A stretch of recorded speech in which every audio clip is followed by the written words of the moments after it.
Hello and welcome to this training video on our all new Consumer Duty integration. This is with inteliflow Office and we're providing data analysis and scrutiny across client data held across inteliflow Office practice management technology.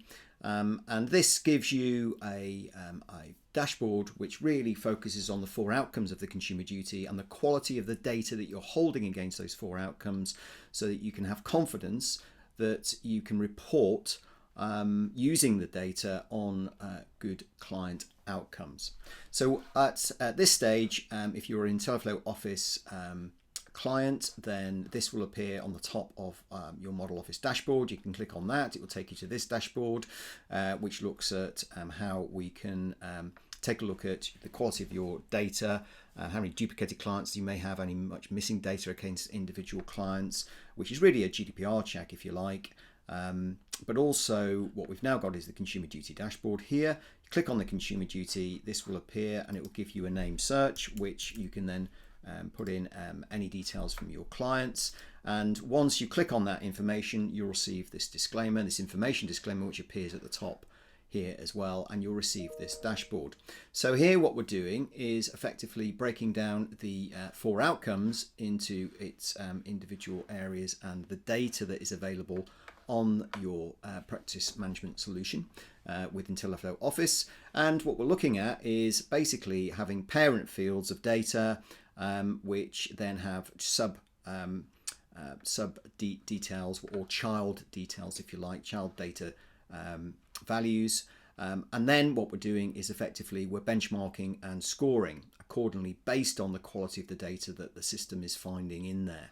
So we're looking at missing values. Anything that's missing is the blue highlighted lines here, and then you've got low value, medium, high value, and this is really explained by the disclaimer here that you can take a look at. And at the end of the day, it's all based on the individual data that's available in each field, and then it's giving an overall score against the actual parent, and then giving an overall score on the products and services, consumer understanding, consumer support, price and value areas. So really, at the end of the day, this is a guidance, it's a signposting, it's not advice, it's really taking a look at the quality of the data that you hold, which should then give confidence that you can report on good outcomes. You can look at gap analysis, depending on which clients that you're seeing haven't got the data in fields that they maybe should have.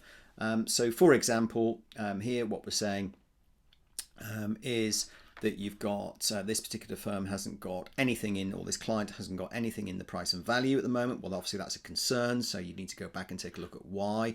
There might be good reasons why that's not the case. And again, it's the same with service cases. But at the end of the day, what we're encouraging you, the system is encouraging you to do, is really take a sense check against that, the reason why, and then maybe update it if there are significant gaps accordingly. It's also, what it's not doing is saying things like, for example, if this fees area was all green, that your client is happy with your fees and charges in the price and value outcome. All again it's doing is signposting the quality of that data so that you can take a look at it and think, right, okay, how can we improve it? What areas do we need to go back to make sure that we can then have evidence that the clients have the relevant data, and then you can incorporate that into your consumer duty reporting across the good outcomes. So the other areas that we've got here, so for example in consumer support, you've got areas like marketing preferences, you've got looking at the client themselves and who is aligned and assigned to the client, paraplanners and so forth, and also information regarding, for example, data protection agreements, really important, not just for GDPR but also consumer duty, and looking at understanding across the valuations, incomes, contributions, how extensive and comprehensive really is the data across that particular client, and this obviously maps back into your fact finding as well.